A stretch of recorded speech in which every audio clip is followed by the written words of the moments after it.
So, as I said, welcome everybody to today's webinar on about what to know about energy, where energy costs are headed, and what to do about it.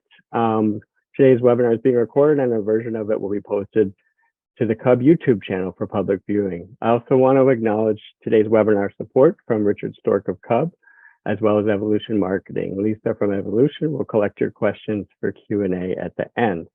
If you have technical questions or questions that you may not want shared with everyone here, please send them directly through the chat to Lisa and include your contact information. She will make sure either a CUB staffer or one of our speakers will follow up with you to answer your specific question. We have enabled closed captioning, which is being enabled right now, so that everybody can follow along, and you can, on the replay, people will be able to follow that. In order to access it, just click on the box at the bottom of your screen that has a CC inside of it. Okay, next slide, please. My name's Tom Content, as I said, and I'm Executive Director at CUB. I'm here because consumer protection is critical with utility service, and the money you pay to your utility should be affordable for you and your family. It should be spent responsibly by the utility, and it should result in reliable service. CUB represents all of us in Wisconsin and advocates for these things. If you're not a member and think this is important too, please consider supporting our work and becoming a member today. So here we're going to talk about where energy costs are headed. First, a bit about CUB. Next slide, please. We are the Wisconsin consumer advocate for residential and small business customer. We're also the nation's oldest CUB. They're about nearly 6 or 8 around the country. We're the first one created in 1979 by the Wisconsin legislature to give citizens a voice and level the playing field at the Public Service Commission where key decisions are made. We are nonpartisan and a nonprofit. And we have 2 main areas of focus, which is our regulatory work in the cases that are decided at the PSC, and our education and outreach mission, which this webinar is a part of that. Next slide, please. So to the topic at hand, just a quick overview on what we're seeing. We're seeing big spikes in the price of natural gas as the economy rebounds with war in Europe, increasing exports of natural gas. The first, as you see in the slide here, the first spike hit last year when the natural gas pipeline system froze in Texas and the southern United States during Winter Storm Uri. That caused hundreds of deaths and a massive blackout in Texas, and it also caused prices to spike. And we've seen surcharges on our bills linked to those big spikes. But the war in Ukraine, surging exports, prices today are actually at least three times higher than they were in early 2021 of the commodity price. So that means we could be facing a winter heating season with big spikes in heating costs. And as well as fuel surcharges on our electric bills. Next slide, please. At CUB, we can't really control the commodity price of natural gas, and nor can pretty much anyone. But where we do have influence is on the electricity side of the utility bill. And our team is actively involved in rate cases as we speak that would set rates for 2023.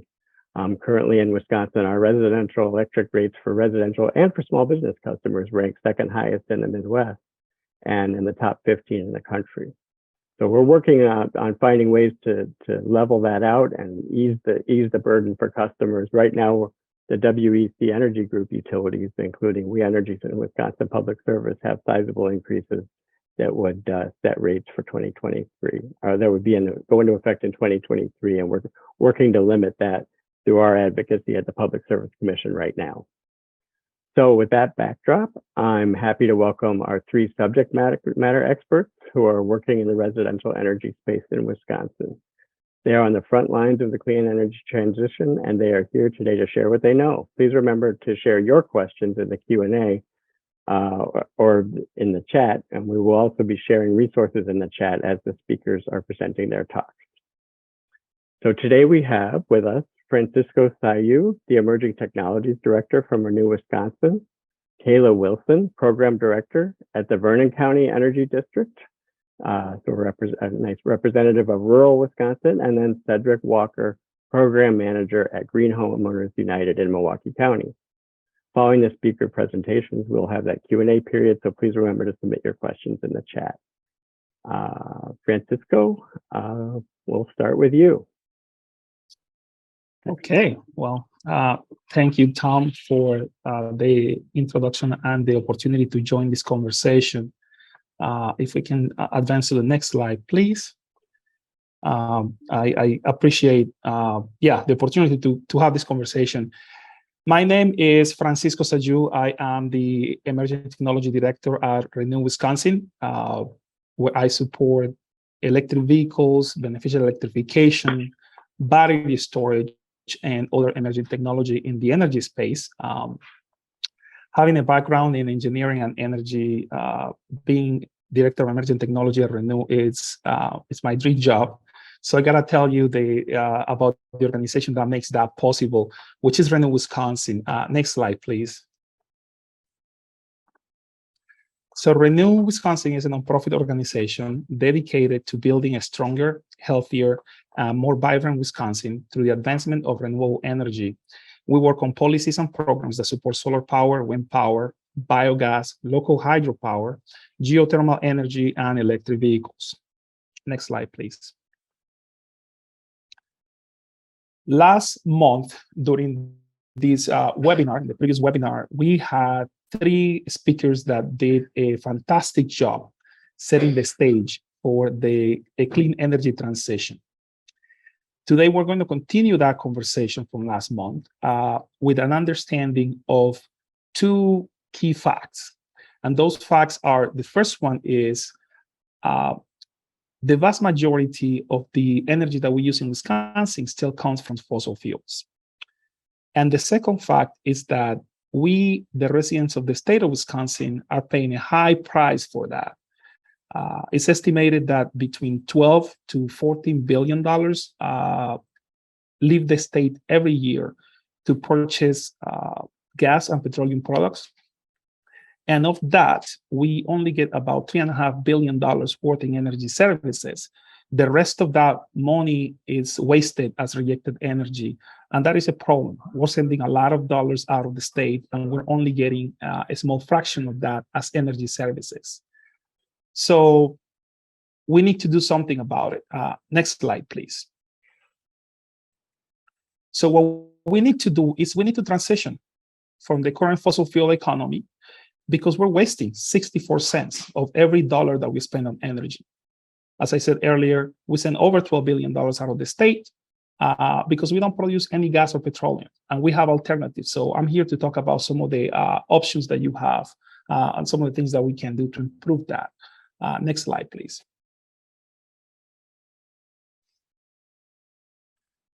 So we often hear that it is now possible to transition out of the fossil fuel economy that we have because the sun doesn't always shine or the wind doesn't always blow. And there is some truth in those arguments, but I'm here to tell you that transitioning to a more sustainable, more reliable, and more affordable energy economy is possible, and we have some examples of that. So the slide that I have that we have on the screen now is showing 2 pictures that I took. It's actually screenshots that I took from the MISO and the CAISO apps. And these are the mid-continent independent system operators. These 2 system operators are in the United States. So we have MISO, which Wisconsin is part of. And then we have the CAISO system, which is in California. And if you look at the pictures, you can see that in California, at this particular time, in the CAISO system, about 50% of the electricity generated is coming from renewable energy. And if you look at the MISO, which we're a part of, that is about 5%.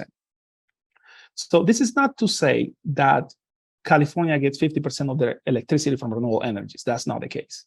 What I'm trying to say here is that at a particular time in the day, California, the CAISO system, can get 10 times more renewable energy than we do.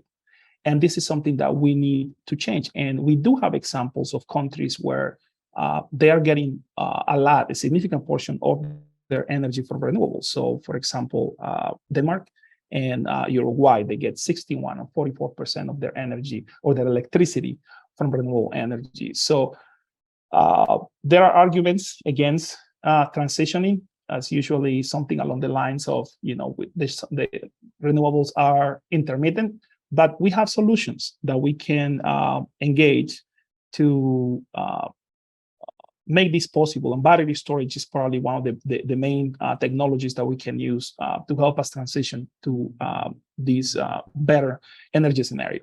Next slide, please. So what can you do? So one of the things that you can do is you can embrace energy efficiency and you can electrify your life. And we will go through the specifics of each of these strategies later in the presentation. But so basically, at a high level, energy efficiency is just the ability to save energy when you can, because the cheapest kilowatt or the cheapest unit of energy is that one that you don't use. Beneficial electrification will give you access to technologies that would limit your reliance on fossil fuels and allow to use more efficient equipment that run on electricity than you can run on locally generated renewable energy. Electric vehicles are cheaper to operate than traditional vehicles.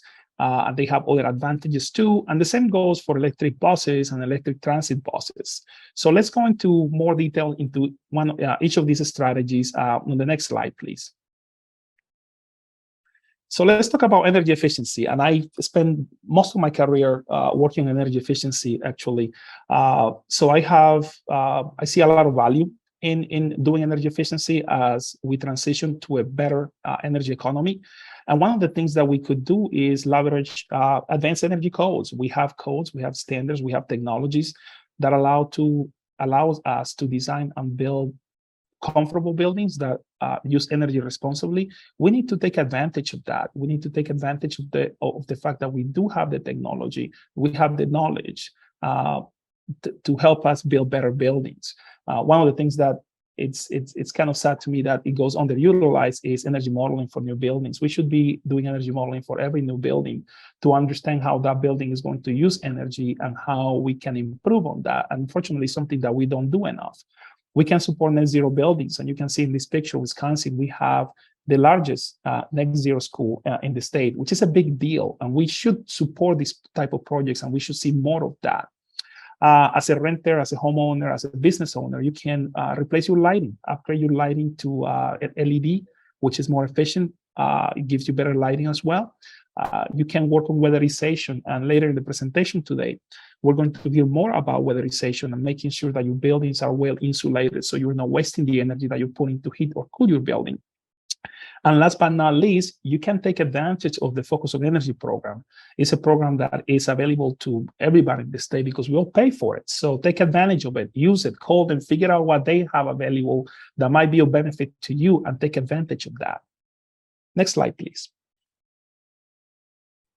Beneficial electrification can save you money while improving energy independence.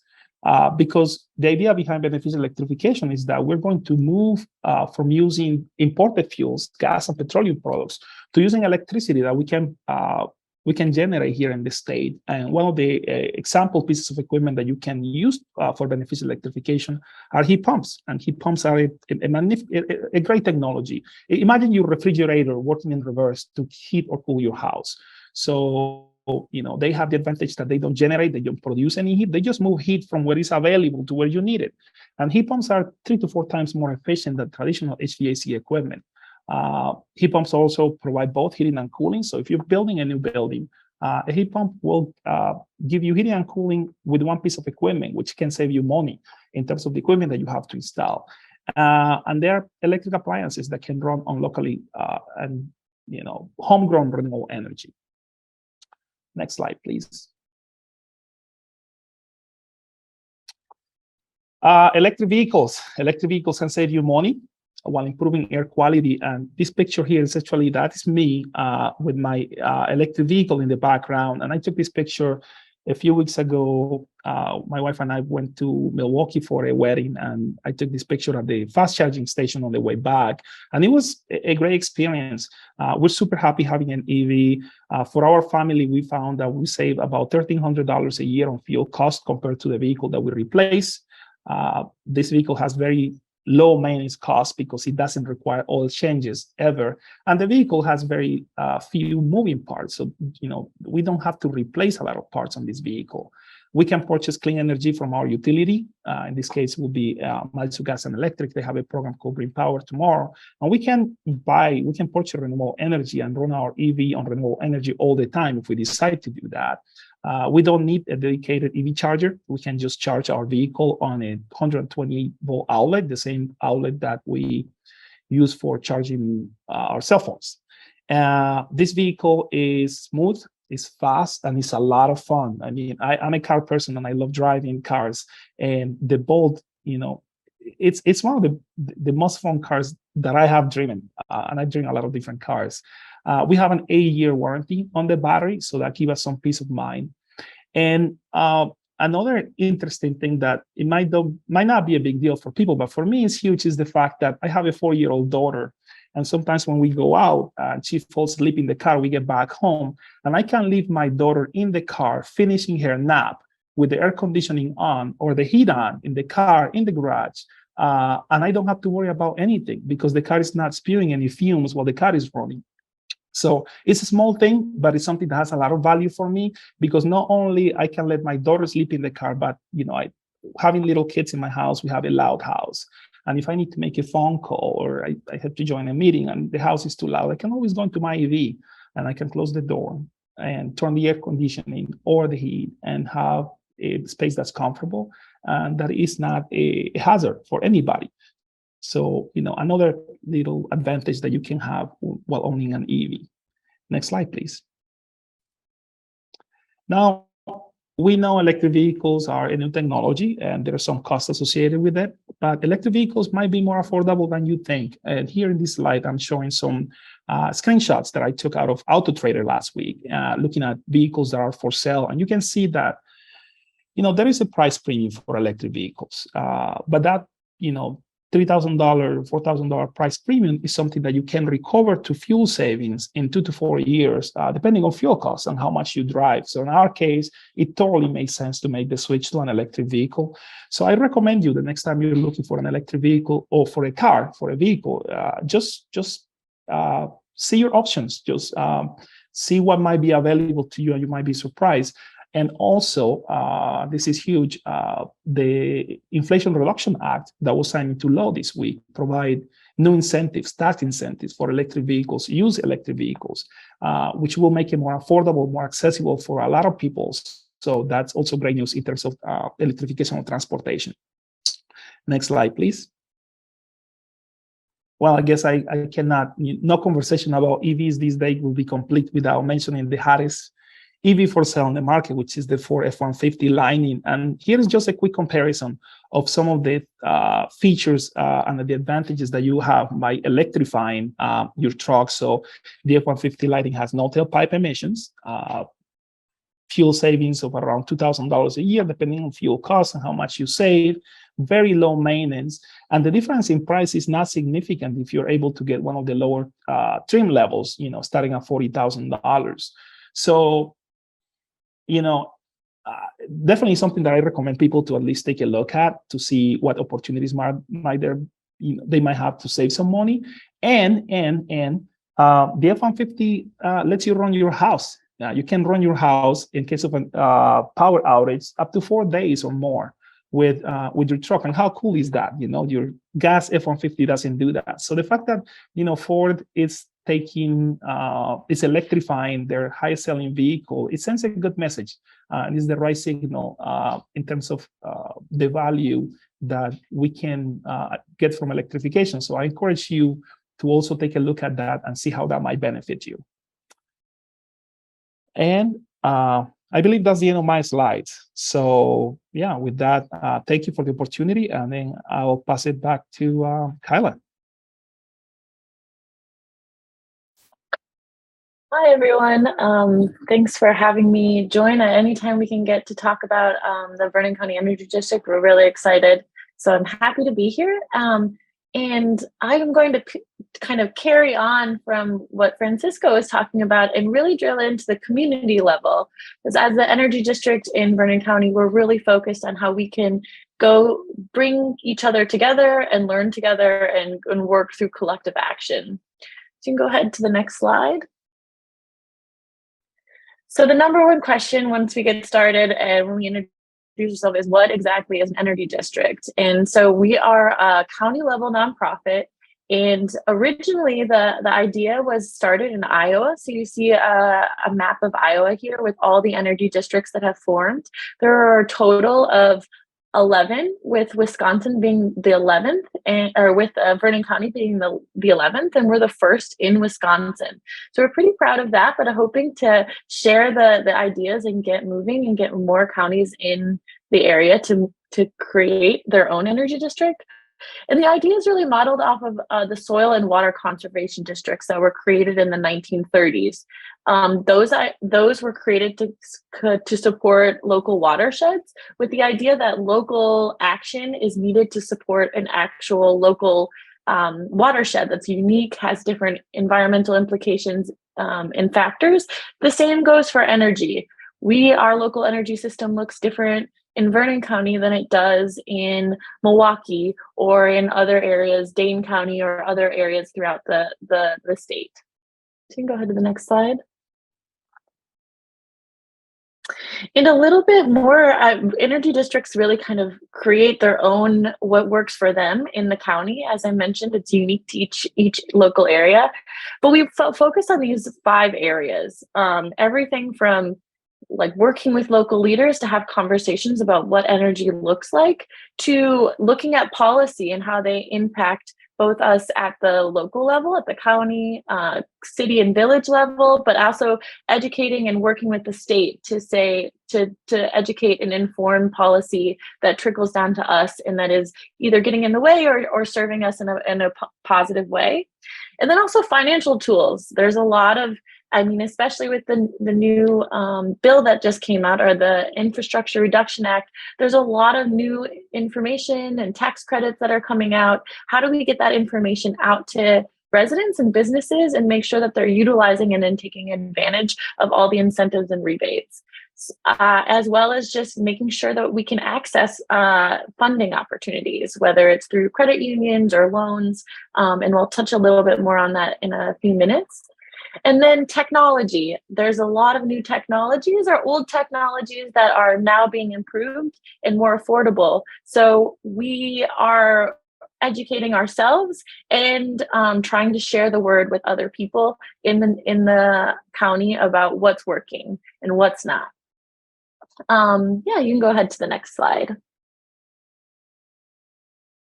So Vernon County Energy District was created in 2020 as incorporated. So we are a 501c3.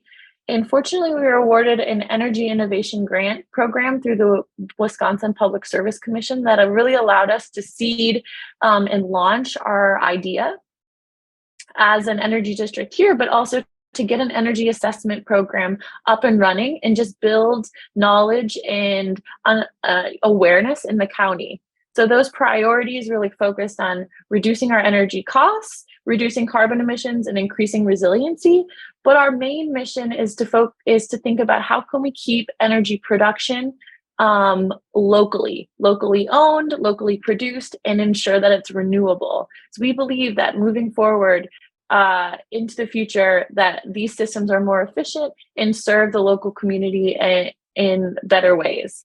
We are primarily a volunteer-led organization. We divided ourselves up, or organized ourselves up, I guess is a better word, into 3 teams that I'll talk a little bit about in a few minutes. You can go to the next slide. So I include this slide because I think that this is the heart and soul of our work, is the community network. We're all about raising awareness, informing each other, and sharing that with other people. So you can see we are a mosh podge group of all different ideas or expertise and trades, and we have everything from retired engineers to young college students that are interning and learning together with us and helping inform kind of the next generation. As well as we have an energy auditor who's actually also a rock star. So we have a whole group of community members that have come together who are we kind of like to joke energy geeks, but also just, have an interest in energy or have experience working in their own home.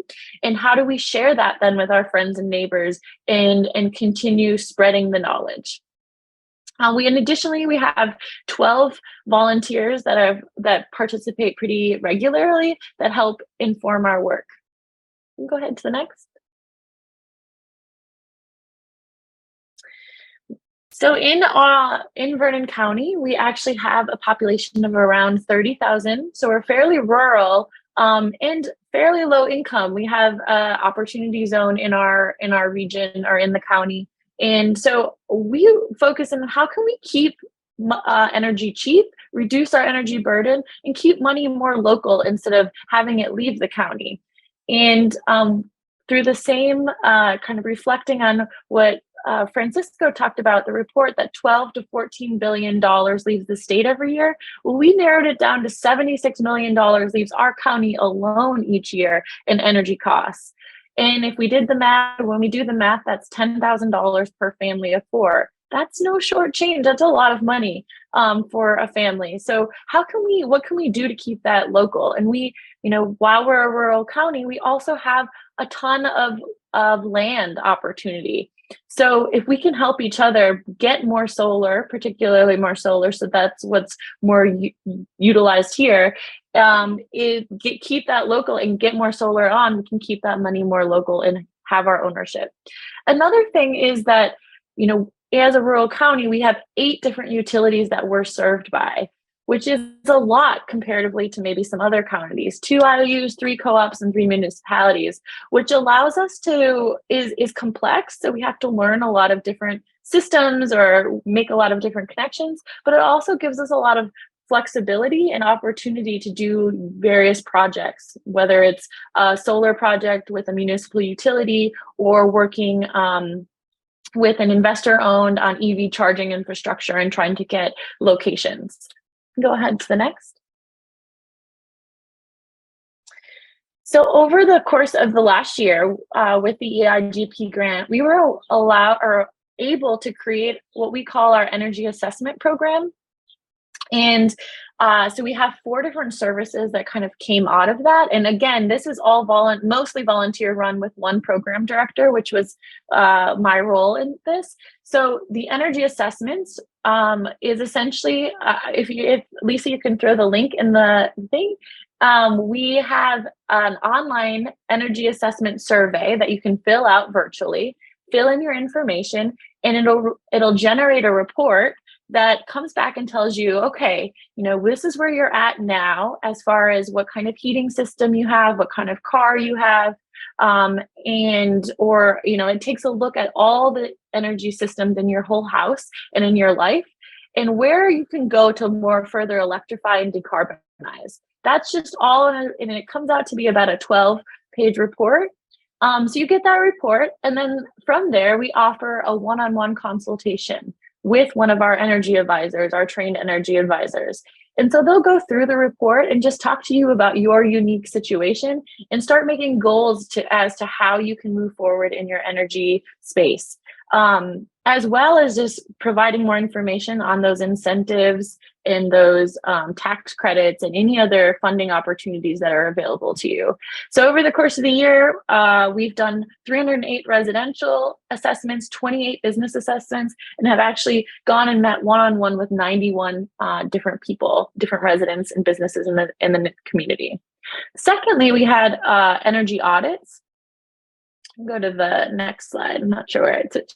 We have energy audits, which are, go back 1 slide, please. Energy audits, which are actually the infrared imaging as well as blower door tests, just to get an idea of how the tightness and how well the house is set. So 55 people completed those. And then we also have energy monitoring, just to better understand a system that hooks into your panel, your electric panel, and then you're able to see exactly where the energy is being used and where maybe there's potential leakages and inefficiencies that can be better improved. And then of course, EV test drives, giving any opportunity for folks to get into an EV and see and test it out for themselves. Go to the next slide. So as I mentioned earlier, we have 3 different energy teams, and our first is our energy planning action team. And this group really took the load of all those energy services. So we were able to provide all those energy services, as well as coming back together and talking about what it is that we're learning from talking to residents and businesses, and knowing that there's a lot of different technologies that people have similar questions on, and a lot of more research and information and tools that we can be sharing with people, especially around, I said, the rebates and the incentives, in ways to partner with other organizations and contractors, or solar installers, and other ways that we can just help people get the tools and the information they need to make these transitions to electrify and decarbonize it within their own houses or businesses. Go to the next. We also have what we call the Participation Action Team, which is really a group that's focused on kind of the political system or the utility system, I guess, and not necessarily in the sense of trying to change, or mostly in the sense of just trying to inform our leaders and trying to create a better feedback mechanism for residents and customers and co-op members to those systems. So we held sessions on understanding your bill and understanding just kind of the role that we have, especially with our co-ops. We have 3 co-ops in our district or in our county, and how can we better be a part of those more democratic systems and encourage the transition to more cleaner energy within those. We also collaborate with CooleyCap, which is our community action program, to support our low and middle income residents, making sure that equitable access to these services and to these opportunities are achieved. And you'll see in the pictures to the right, one of our big projects right now is working with the village of Lafarge, who completed a 25 by 25 energy plan back in 2010. We're working to update that plan, and there's a huge appetite for community solar. As a municipal utility, they have more opportunity to be able to kind of create a utility-owned community solar project. And so we're exploring that and seeing what that might look like for our small village.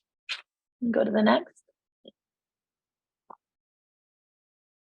And then finally, as I mentioned, education is the heart, or is the kind of the key to all of this. Is there's just an appetite and a hunger to understand what people can do for themselves and how we can help each other along. And so we held multiple different workshop series. We had what we called the Rural Recharge, where we just talked about, we invited one of our utility members in. You can see in the top picture, that's actually Vernon Electric Co-op member or speaker that shared about their work and finding ways to collaborate, as well as just educating on different technologies. So, why heat pump water heaters? Why are we making that transition? How more efficient are they? And what does that process look like? We're also working in education with K through 12 schools, providing STEM education. We've worked in 6 schools so far, and just getting them caught up and part of the process too, and informing the next generation. Go ahead to the next. Next. I think that's all. So thank you. Thank you for the opportunity, and I'll pass it on to Cedric. All right, Cedric, you're next. All right. Thank you, Tom. Appreciate that, Kaila. So I'm Cedric with Green Home Owners United, and I work in the Milwaukee area and surrounding areas. And one of the things unique about Green Homeowners United is we're endeavoring to work with homeowners and helping them to understand how they can go about getting energy efficiency upgrades in their local area.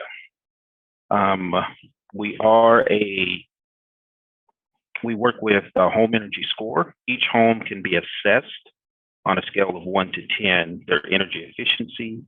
After those upgrades, energy efficiency upgrades are done, their score may increase.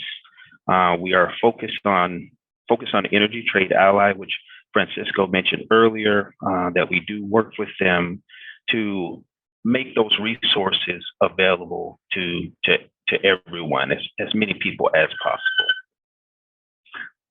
We are in Milwaukee, we're one of the union shops, the local laborers union, local union 113, and we joined that because we want to create these renewable energy jobs, energy efficiency, and train the people living in those areas to actually perform the work, to get the training, to learn those skills, and actually earn a livable wage doing that. So benefits and things of that sort. And that's a pretty unique system that we have here. We do recommend Home Energy Plus, and we also are working with the ME2 program here in Milwaukee, and that is the environmental agency here in Milwaukee that we're endeavoring to provide resources to them, to the local community. ME2, we are a participant, a valued participant in the ME2 program, and we've done a number of homes here in this area with the ME2. And I just want to ensure that everyone is able to hear me okay. Just getting a little bit of feedback. Good? Okay, great. Next slide, please.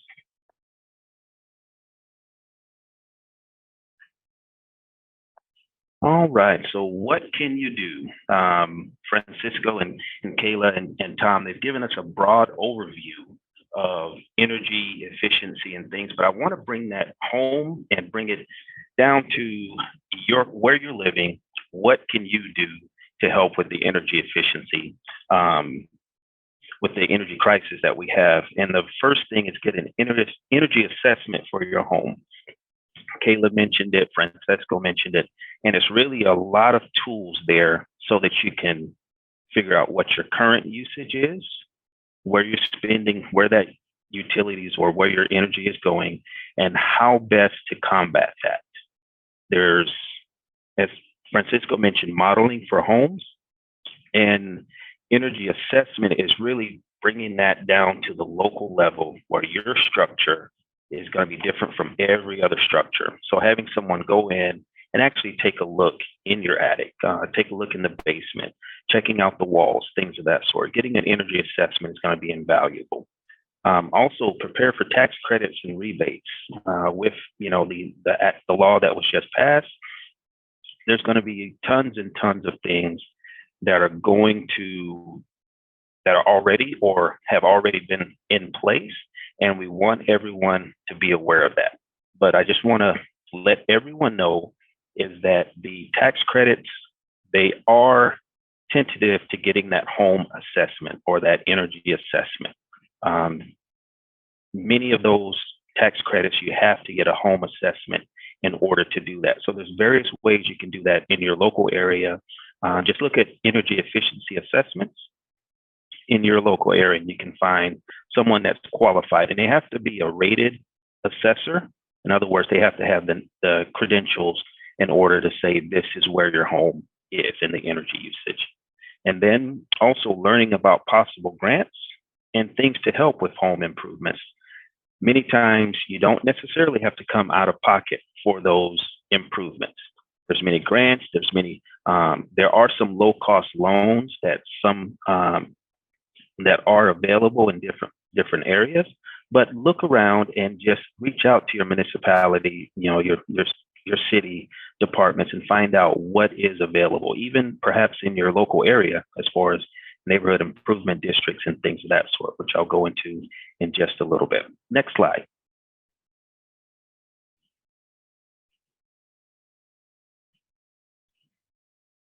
Examples of where energy can be saved in your home.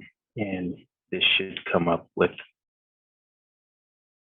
a few other items. I think we're experiencing technical difficulties. Sorry about that. Oh, sure, no problem. Here they come. All right, so they're coming through. So many times in your home, window repairs, windows are leaky. They may not have been replaced. If you still have wood windows, wood framing windows, they're probably leaky, things of that sort. The best way to do that is to get vinyl windows, newer windows. They're sealed, triple pane, double pane windows. that would definitely help. But there are places where older windows, the springs break as you lift them up. There's other gaps that may come in around the framing, just in checking out your windows and things of that sort.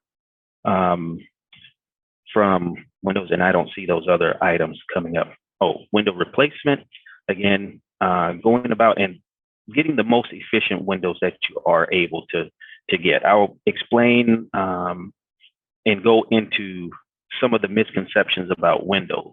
My house is drafty. I need to replace my windows. Well, there's other things that should be done before you look at that windows, and we'll mention those other items, such as attic insulation and things of that sort that you can do. Basements. Many people don't think about their basements as part of their house, their structure, but there's no way to distinguish the basement from the living area or from the attic, because you still have air infiltration. You still have areas where you lose air, cold air may be coming in, and your basement is definitely one of the ways that you can save energy. New technologies, as Francisco has mentioned, Kaila has mentioned, is basement wall insulation. And there'll be a few slides here in just a bit that'll show you can insulate your basement walls without having to do the drywall and the more costly panelings and things of that sort that may be in. Attic and wall insulation. And number 3 and number 4 are the 2 areas that you really want to focus in on. Your attic and wall insulation. If your house is generally cold, and this point is highlighted here, if you live in a home that was built before 1970, it's more than likely you have little or no insulation in that structure. Insulation just wasn't a big factor at that time for the building codes. But after 1970s energy crisis and things of that sort, we started looking more at how these structures are built. So those are items that you can definitely look into as far as making your home just more energy efficient.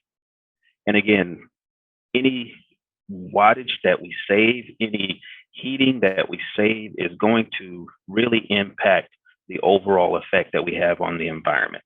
So saving a little will definitely impact us down the road quite a bit. Number 5, home purchase and financing, is that there are different options that many people aren't aware of if you're going to buy a home or you're going to refinance a home. Look into getting a green mortgage, and that entails that there are upgrades that can be incorporated into the mortgage, so you don't have to put that upfront cost for a new furnace or things of that sort that is rolled into the mortgage. And many times it actually saves, as Francisco was mentioning, your savings will absolutely come within a number of years. That really just makes the home a better value. And doing a green refinance or a green mortgage is very, very easy, but you have to get that energy assessment. That's part of it. The banks, they definitely want to know what's going to be the most valuable, what's going to save over the lifetime of the loan and of the structure. So that is very, very important. And we would love to, just meet with anyone or to direct and help you with those items. Lead hazard abatements. We know that many homes still have lead paint, and those items are definitely impacting children, but they can also impact adults. It's not just lead poisoning or lead symptoms in children. It can also affect adults. So lead hazards are another item where we're endeavoring to make it possible, and any and everyone can do that. Local municipalities, they may have lead programs throughout the city, throughout the state, and definitely check into those items. Next slide, please.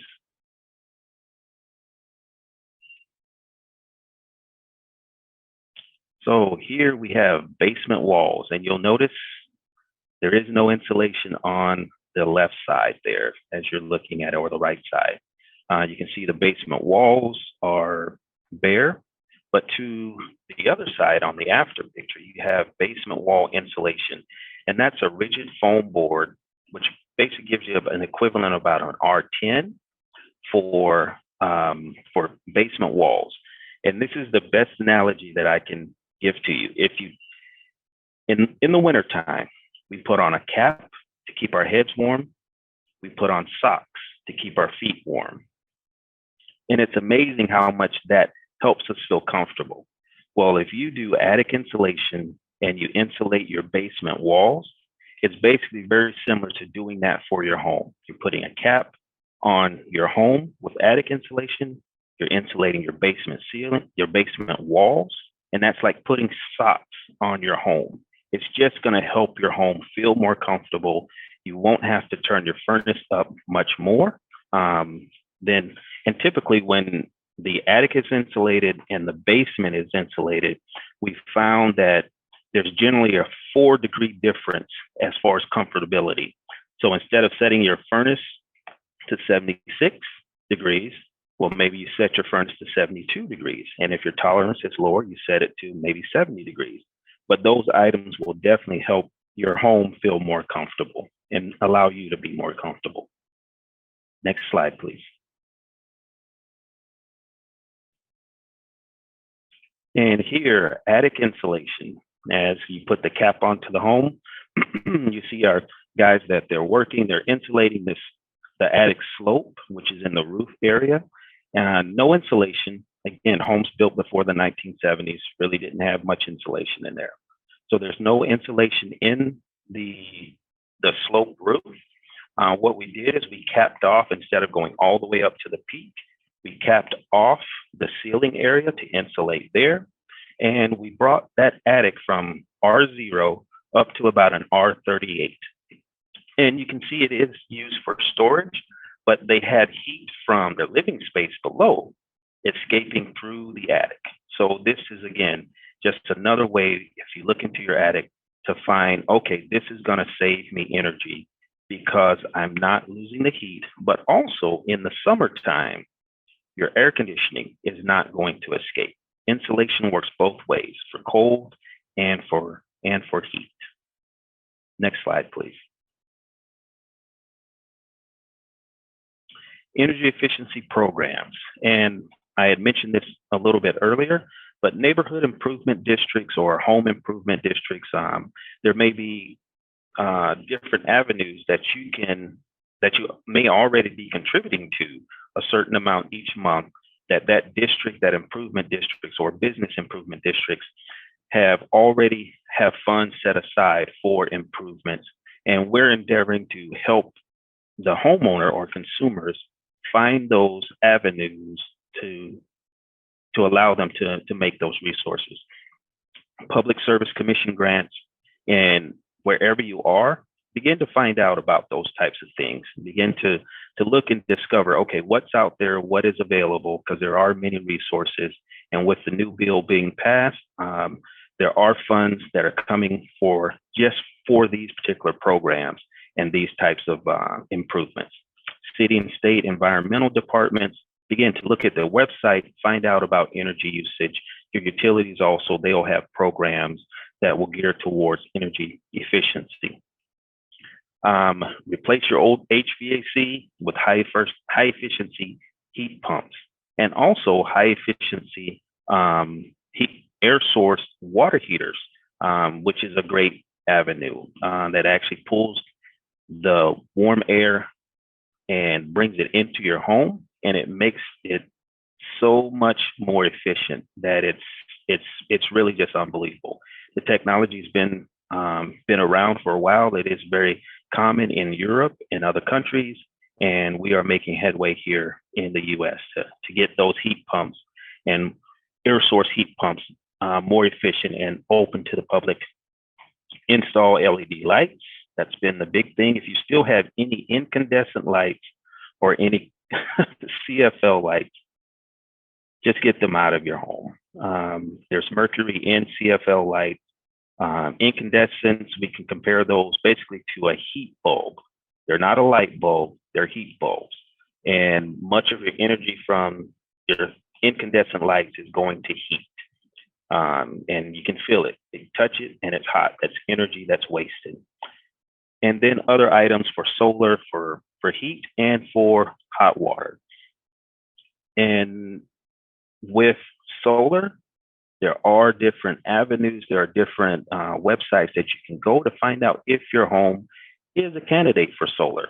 They'll measure the amount of sunlight that you get throughout the day or throughout the year. And you'll find that it may be feasible even for your garage. Your garage could be a great place to have solar installed. So there's different avenues. Next slide, please. And if you need any help, if you need any direction, we have a ton of resources that are available on our website. And again, we're here to help the community, to help the homeowner, to help the consumer find those avenues and gather those resources so that we can help you on that roadmap to getting your home more energy efficient. Thank you, everyone. And that concludes my time. All right. Thank you so much, Cedric. We're going to move to the Q&A, and I had a quick question. I really need a really brief response from everyone, and I'll start with Cedric, which is, what would you say is the big myth or misconception people have about their home, and for Kaila and Francisco, biggest misconception about what you're seeing in your part of the energy space? Yes. So I would just begin and just say that your windows, if they're old, if they are visible, if you see air gaps around your windows, they definitely need to be replaced or need to be repaired. For windows, much of your heat transfer, when you buy a window and you feel it cold, that's because heat is transferring through the glass, through your windows to the outside. That's where your draftiness really feels around windows. One of the things you can do is put up the dense, what are they called? Drapes. Yeah. So you can put up the heavier drapes to prevent that draftiness. But windows are very costly to replace. They're labor intensive, and their savings overall throughout the years is very, very low. Okay, so super. That's helpful. I think that's so really focused on the air sealing and insulation. Yes, absolutely. Kaila, how about you? I would say just the cost of things. People automatically get too much. EVs are too expensive. Solar is too much, and I can't afford to do it. But there are little steps along the way that are incredibly cost effective. And if you just set some goals and look into how much money is out there, there are incentives and rebates that can really help move the process along. So to not be too concerned about the cost and to actually do the research and look into it. Super. And Francisco, what would you say biggest myth? Yeah, I would say one of the biggest myths is that electric vehicles are not cleaner because they're running on a dirty electric grid. And I think that there is some truth to that. As I talked earlier, most of our electricity in Wisconsin still comes from fossil fuels. But you can actually have an EV and purchase clean energy and have effectively zero emissions. So I think we need to look at the it's case by case and the nuances on that. But also EVs are more efficient in the way they use energy. So you get a lot more of every unit of energy that you put in your vehicle compared to an internal combustion car that is about 30% efficient. So definitely something we hear a lot, but it's not true. It depends on the case by case. Super. Okay. And Richard, if you could resume sharing, and we'll start with a take-home message, and we'll start with, I believe we're going to start with Cedric. So let's just double check here. Take-home actions for the day. Right. One more slide. Next slide, please. Let's start with Cedric. Okay. So start thinking about your home and your comfort level in your home. Check your utility bills, see what your usage is. They have many different applications with utilities that you can see your monthly usage.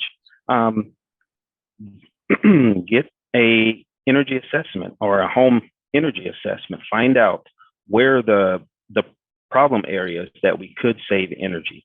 And number 3, I would definitely say, take a look in your attic. Stick your head up there in the hatch. You don't have to go too far, but just look and see what is up there. Find out what type of insulation you may have. and also around your basement.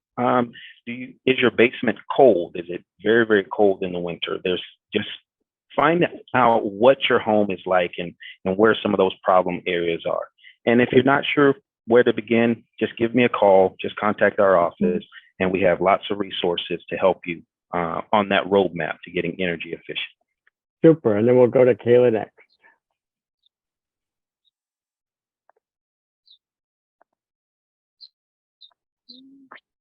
Okay, if you can go back to Kaila, thanks. One more back. There we are. So similar to Cedric, that plan and set personal goals. So get an energy assessment, see where you're at and where you need to go, and then talk to your friends and neighbors about it. The biggest strength in our community is that we have each other and that we're learning from each other and seeing, what does your system look like? How much did that cost? How much savings do you have? Sharing that information to build a local network of understanding. And then don't just get concerned by all these things and overwhelmed. Put it into action. Get out there, whether it's actually doing things at your own level, at the housing, at your own residential level, or it's helping other people to make these transitions. And then organize and educate. Again, talk to your community leaders. There's a lot that needs to be happening as far as EV infrastructure, as far as just the transition to solar or to cleaner energies. And our community leaders and everybody needs to be involved in that. So how can we get more people engaged in that? And then if you're really interested in the energy district model, or just even have a slight inkling, reach out. I can put my emails right there. We'd love to talk to you more and just share more about what we're doing and put you in connection with some of the other energy districts and get more happening here in Wisconsin at the local level. Super. Thanks so much, Kaila. Francisco, how about you? Yeah, so I would say the biggest thing for me is, get curious about your energy use. Learn about how your home, your business uses energy. Take advantage of the Focus on Energy program. It's here, it's available. Use it. Learn about heat pumps and electric appliances. If you have to upgrade your HVAC system in your house, if you have to upgrade your furnace, your air conditioning, if you have to buy a new stove, look at electric appliances. You might have more opportunities to electrify than you think. And test drive an EV. If you're in the market for a vehicle, do yourself a favor and test drive an EV. You won't regret it, and you might have it will be more accessible than you think. And then learn about your energy sources. So one thing that I would recommend, I guess I'm an energy geek, is you can download the MISO and the KAISO apps on your phone, and you can check, what's your energy, where your energy is coming from at any time. So if you're interested in knowing where your electricity is coming, do that.